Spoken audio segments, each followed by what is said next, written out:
You shouldn't be standing in my kitchen.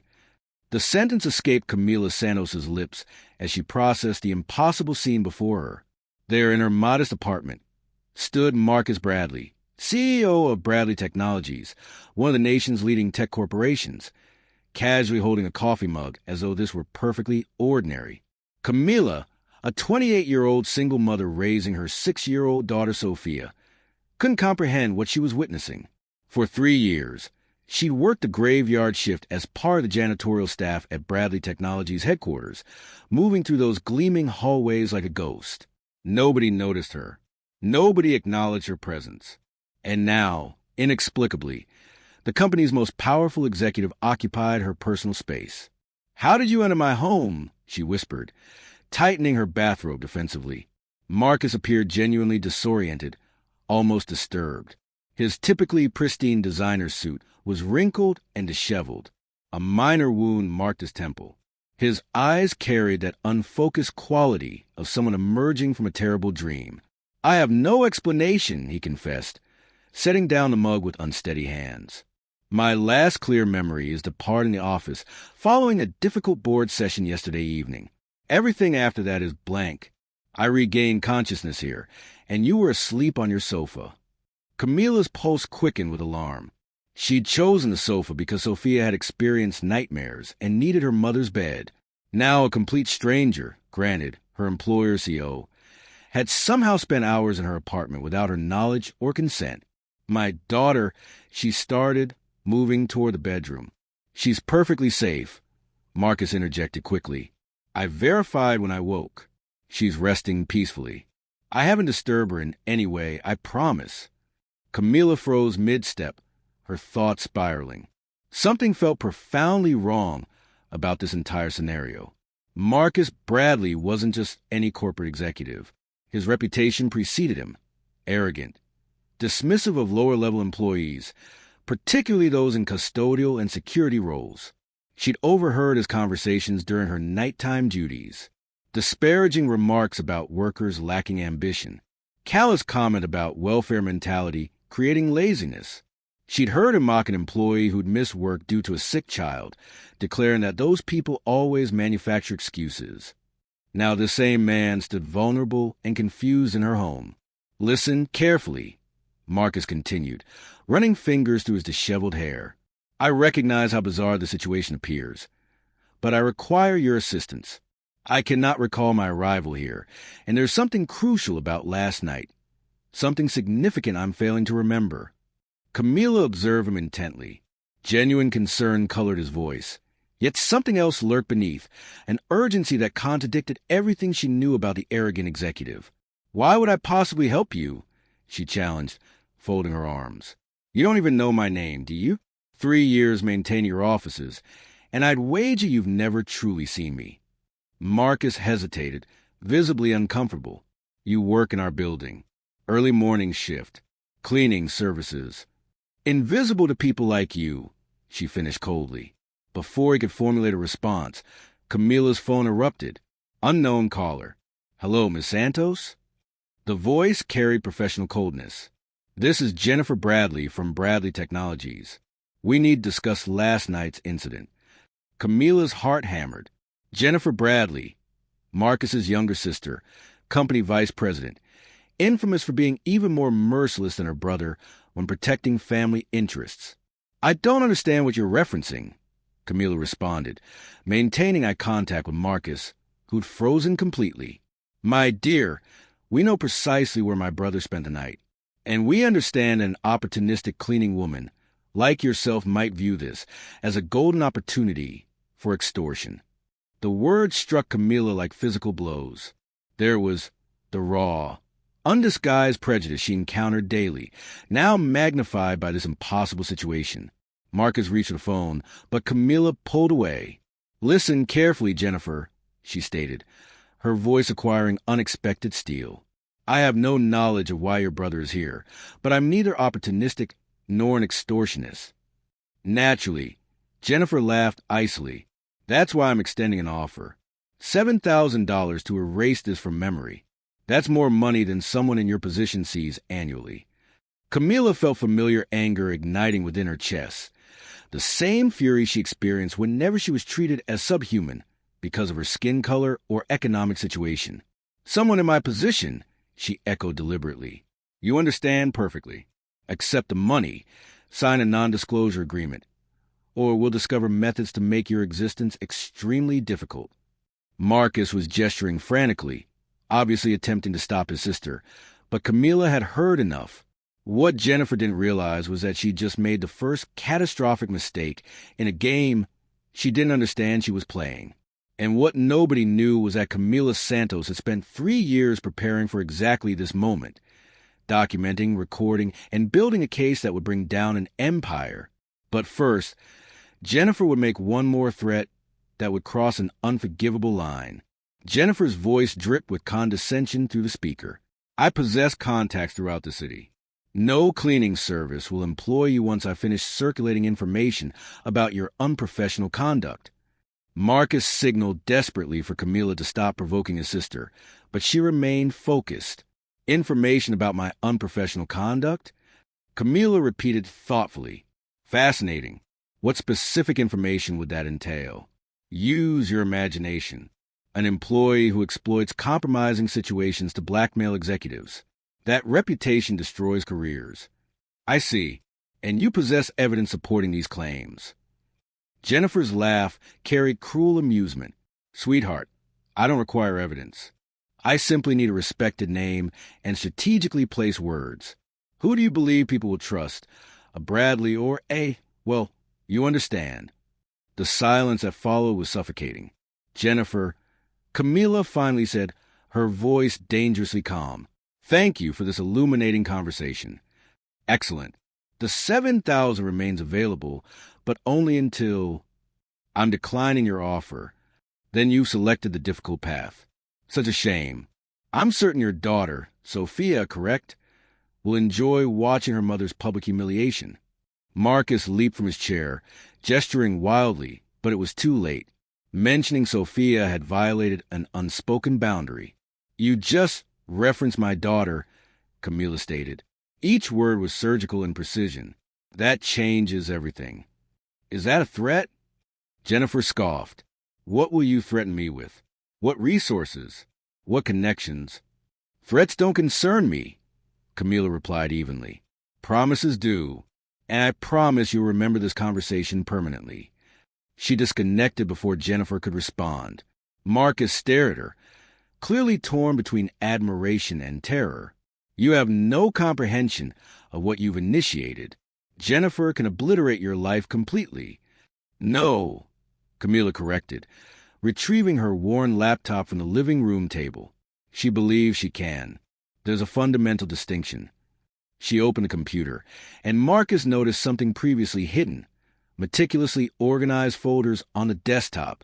Folders labeled corporate violations, recorded conversations, questionable communications. What is this? He asked, though intuition supplied the answer. 3 years cleaning offices during graveyard shifts, Camila explained, navigating through files. You'd be astonished what people leave on desks, in waste bins on printers. Documents they forgot to destroy. Conversations they conducted believing nobody listened. Marcus felt his blood chill. You've been gathering evidence? I've been surviving, she corrected. And learning. You know the difference between people like your sister and people like me? You underestimate everyone you consider inferior. That makes you incredibly careless. She clicked a specific folder, revealing dozens of audio files, scanned documents, and photographs. For instance, Camila continued, opening an audio file, remember the March meeting when the board decided to terminate 200 employees for cost reduction, then that same day approved a $2 million executive bonus? Jennifer's voice emanated from the laptop speakers. It's straightforward, everyone. We eliminate the bottom tier and maintain profits at the top. Media will discuss necessary restructuring briefly, then forget. Marcus turned pale. You recorded board meetings?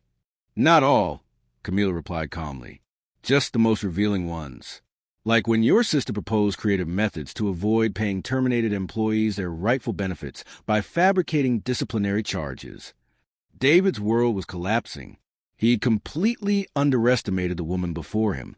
Why haven't you utilized this previously? He asked. Camila met his gaze directly. Because I'm not like you. I don't destroy people for pleasure or power. But when someone threatens my daughter, she paused meaningfully, I become exactly the person your sister should have feared from the beginning.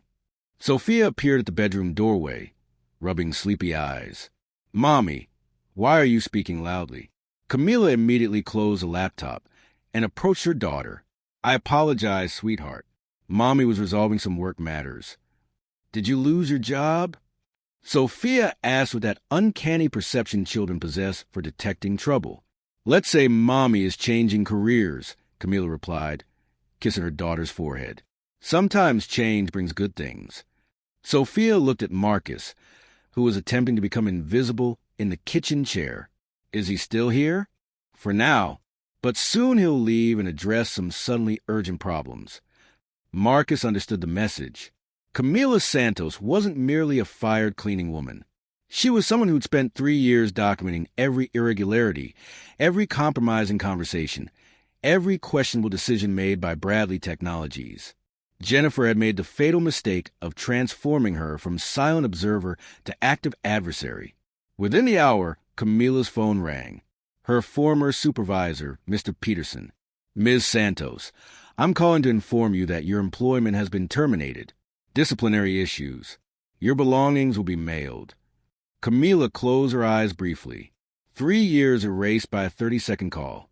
Disciplinary issues, she repeated slowly. Intriguing. What were these issues? That's confidential. You'll receive documentation shortly. Marcus gestured frantically, indicating his innocence, but Camila understood perfectly. Mr. Peterson, quick question. Who instructed you to terminate my employment for disciplinary reasons? Silence. It was someone from Bradley Technologies, wasn't it? Perhaps Jennifer Bradley herself. I cannot confirm. Thank you. That confirms everything I need to know. She disconnected and looked at Marcus, who'd slumped heavily into a chair. My sister is attempting to isolate you, he said quietly.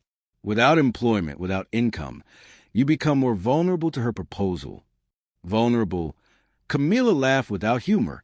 You know what real vulnerability is, Marcus? It's being 16, pregnant, and expelled from your home by parents who value reputation over their own child. Marcus stared, eyes wide. It's working 3 jobs while attending night school, carrying a toddler everywhere because childcare is unaffordable. It's hearing professors say, perhaps you should reconsider your priorities when you miss class because your daughter is ill. She walked to the refrigerator, where photos of Sophia were displayed with colorful magnets. A smiling girl with curly hair in school uniform. It's graduating with honors in business administration while cleaning offices in the early morning, only to discover the corporate world prefers hiring the boss's incompetent nephew over a qualified black single mother, regardless of credentials. Marcus remained silent, clearly uncomfortable with this raw honesty. So, don't lecture me about vulnerability, Camila continued, her voice gaining weight that made the kitchen air feel heavier. Your sister just provided the opportunity I've awaited for years. She simply doesn't realize it yet. But Jennifer was about to discover that firing Camila was the second worst decision she'd ever made. The worst was what she was about to do next, and it would seal her fate forever, because Camila wasn't just collecting evidence. She'd been building an entire case with someone Jennifer thought she destroyed years ago. Camila dialed a number she'd kept for 3 years, waiting for this exact moment. Dr. Harrison, it's Camila Santos. Yes, the time has arrived. Marcus frowned. Who is Dr. Harrison? 15 minutes. Agreed. Bring everything. As she prepared to leave, Camila explained without looking at Marcus. 3 years ago, when I started at Bradley Technologies, I encountered a man in the building's cafeteria, a civil rights attorney specializing in employment law. He'd been unjustly terminated from a major firm after reporting misconduct. Dr. Mitchell Harrison, Marcus whispered, recognizing the name. He sued Sterling and Partners for racial discrimination, won $4 million. Exactly. Since then, he's been building cases against companies like yours. You weren't the primary target until now. Marcus felt his stomach turn. Did you plan this from the beginning? No. Initially, I simply wanted to survive, raise my daughter, perhaps eventually secure better employment.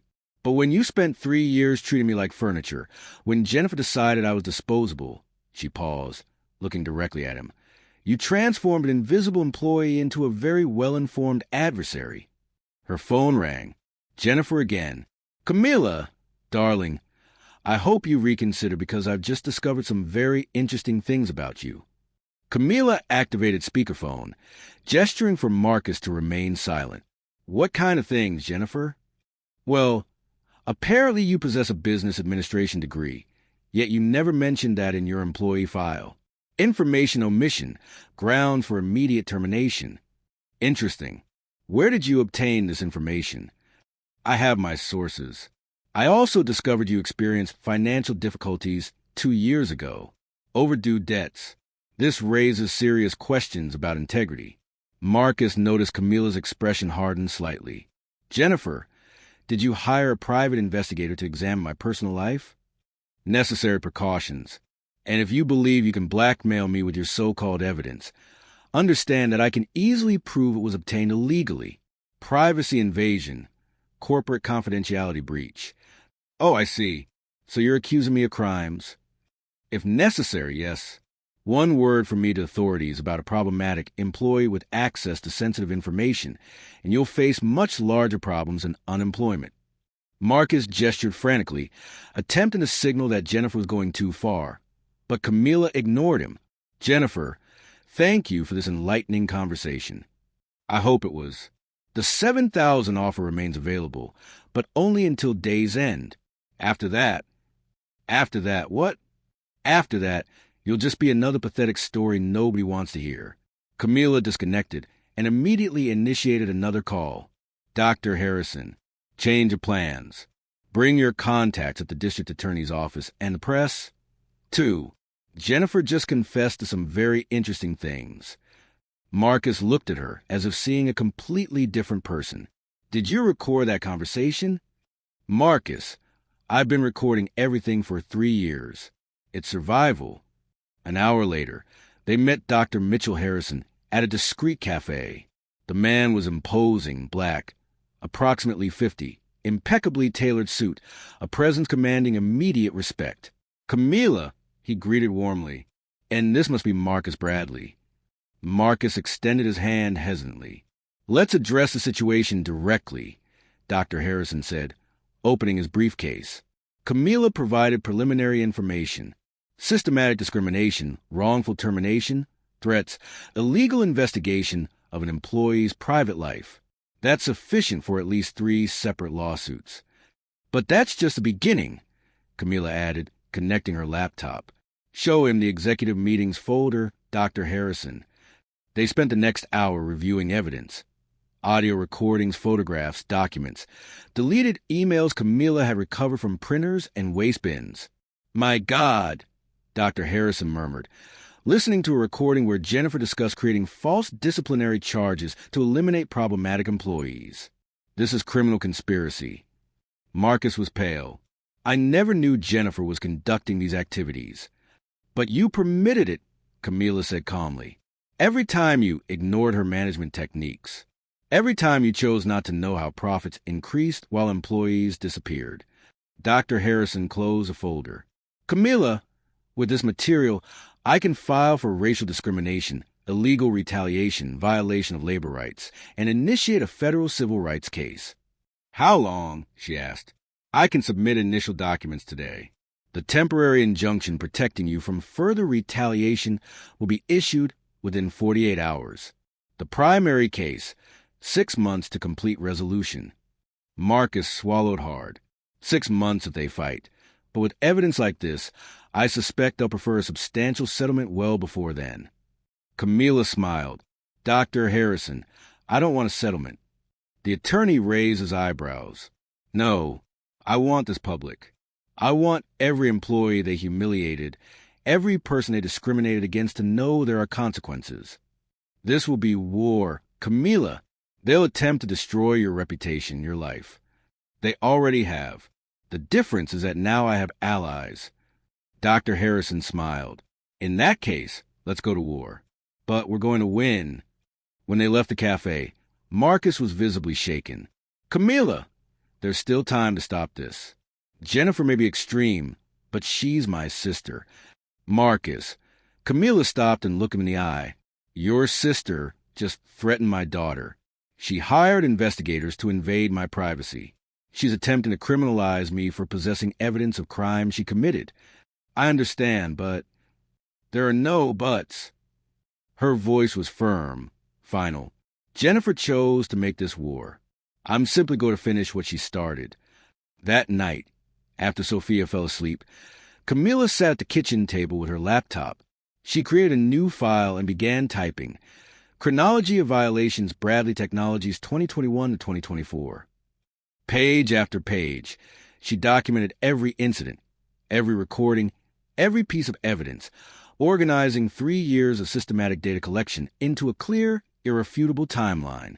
Marcus, who'd remain on the couch at her request, don't go home until we clarify your situation. Watched silently. Can I ask you something? He said finally. Go ahead. Why did you really do this? 3 years gathering evidence. That's enormous effort, tremendous risk. Camila paused her typing. Because I knew that eventually they would overstep. And when that happened, I wanted to be prepared. But how did you know? I grew up poor, black, and a single mother. I learned early that the world isn't fair, but there's a distinction between unfairness and systematic abuse. You crossed that line long ago. She saved the file and closed the laptop. Tomorrow, Dr. Harrison will file the initial documents. Jennifer is going to discover she's not dealing with a frightened cleaning woman. She's dealing with someone who transformed 3 years of silent humiliation into solid evidence. Marcus remained silent, processing the magnitude of what was about to happen. What about me? He finally asked.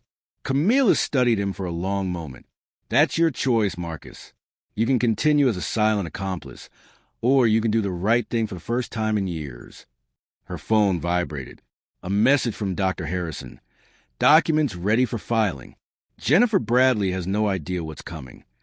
Camila smiled, but this time something definitive marked that smile. It was a smile of someone who'd spent 3 years quietly building a fortress, while her enemies believed she was defenseless. The next morning would bring the beginning of the end for Jennifer Bradley. But it would also reveal something Marcus hadn't told Camila, something about that mysterious night, about how he ended up in her apartment, and about a secret that would make Jennifer's crimes look like child's play compared to what the Bradley family had been hiding. The next morning, Jennifer arrived at the office confident and composed, until she found journalists blocking the entrance. Miss Bradley, is it true your company terminates employees using fabricated disciplinary reasons? A reporter shouted. She pushed through the cameras and rushed inside. In the elevator, she called, Camila, you have no idea who you're challenging. Actually, Camila interrupted, I know exactly who I'm challenging. Her voice was steady, controlled. Dr. Harrison filed 3 lawsuits this morning. Racial discrimination, illegal retaliation, and criminal conspiracy. Impossible. You lack evidence.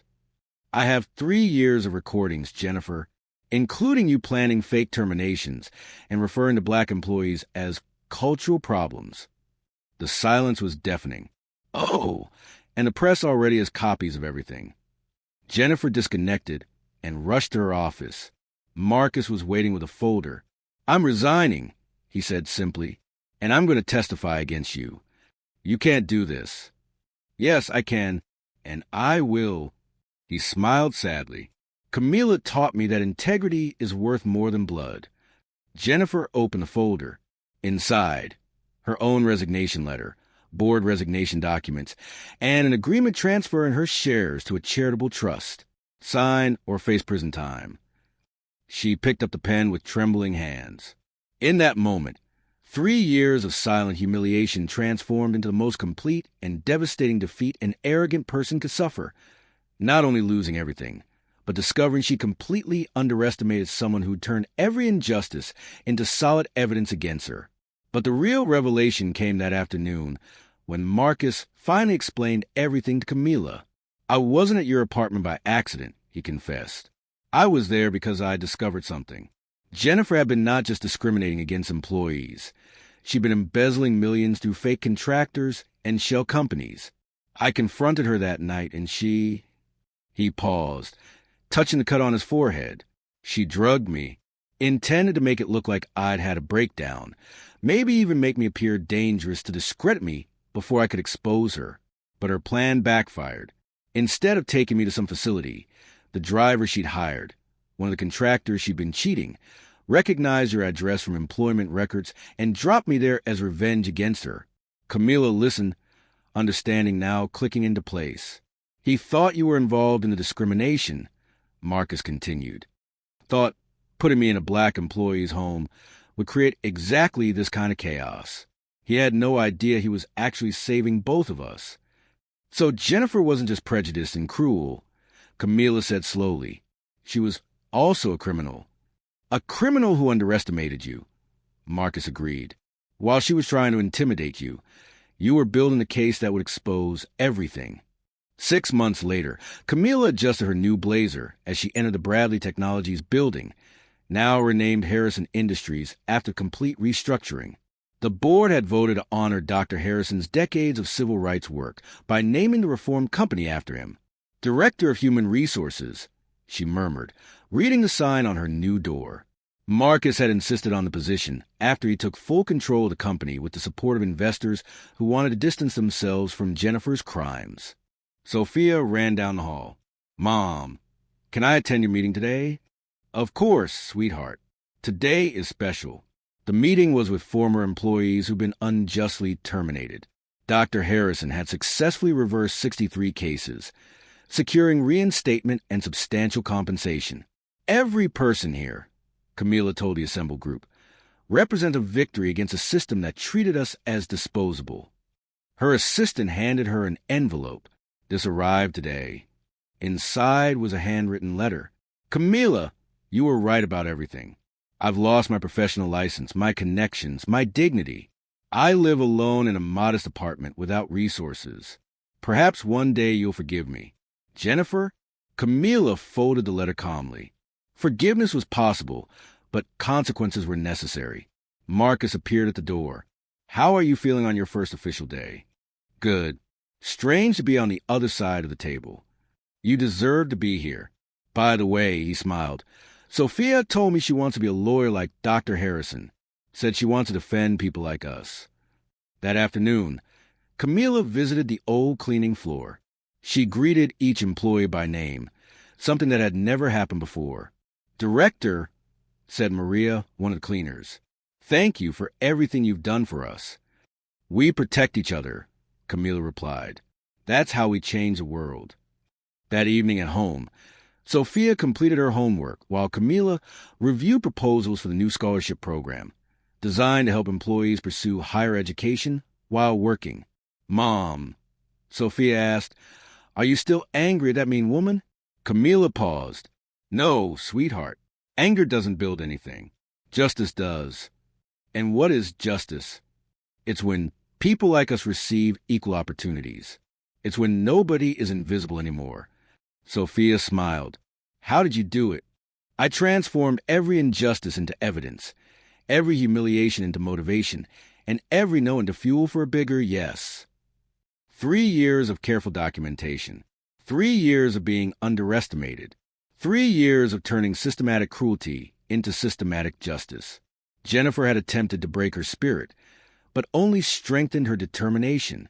The real victory wasn't destroying Jennifer. It was building something larger than she could ever imagine. Today, the foundation created by Camila and Dr. Harrison has helped hundreds of families. Jennifer lives in isolation, facing consequences for years of systematic cruelty and criminal activity. Marcus works alongside Camila, finally understanding that true leadership means seeing everyone. Camila learned that the best response to prejudice isn't fighting back with hatred. It's proving that intelligence, dignity, and perseverance always triumph over arrogance. Sometimes the greatest victory isn't bringing down those who hurt you. It's rising so high that they become irrelevant from your vantage point. And sometimes the most invisible person in the room is actually the most powerful. They just haven't decided to reveal themselves yet.